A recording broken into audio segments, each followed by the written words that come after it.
thing about a covered wagon is tearing them down. And so I talked to Ray, and I said, well, one of the things that I noticed when I was at TMI walking around is all of those covered wagons I was looking at them don't have teardown kits.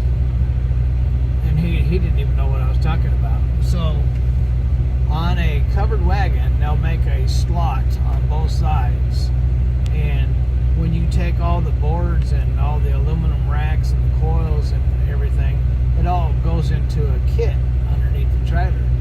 Well, one of the things I noticed is that it didn't have that kit installed, and so I asked, I said, you know what, I don't know, how come they don't have the kit? Don't they tear those things down? He said as far as he knew they didn't, so I'm going to have to call up Jeff and find out if they tear them down. If they don't tear them down, then I don't mind having one, not at all, because that keeps me from tarping.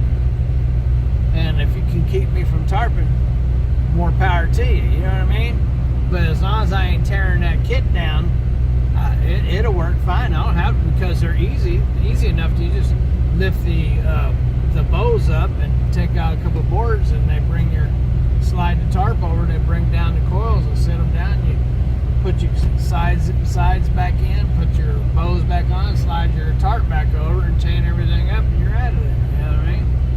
So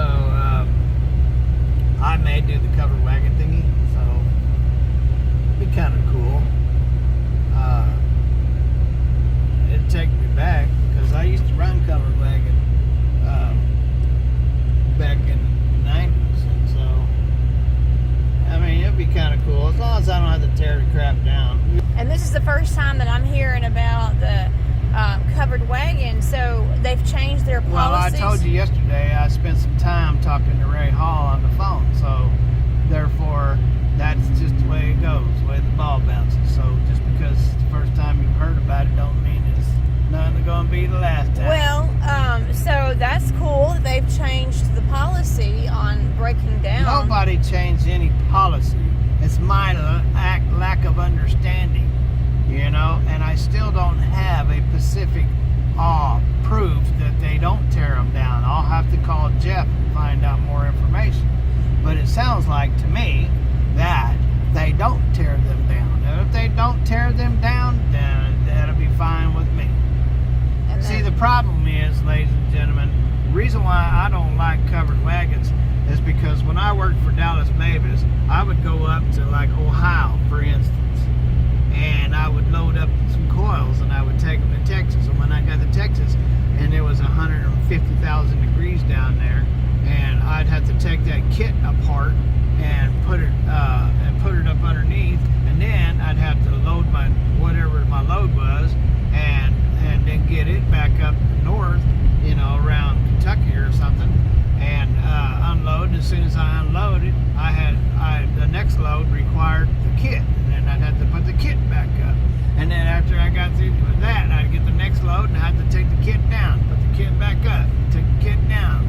You're talking 2 hours, you know, of freaking work, and I'm not into it. Forget it. I don't. If that's the way it's going to be with a covered wagon, I don't know part of it.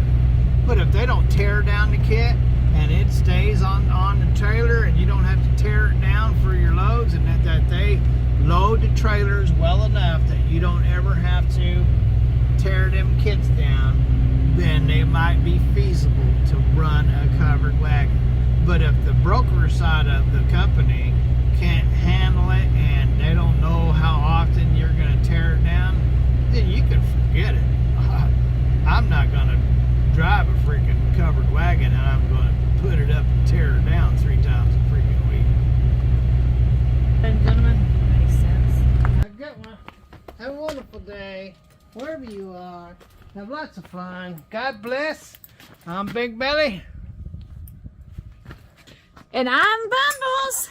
There she is. I'm Bumbles. And together we are Turn around. Together, Big Belly Belly Bumbles. Bumbles.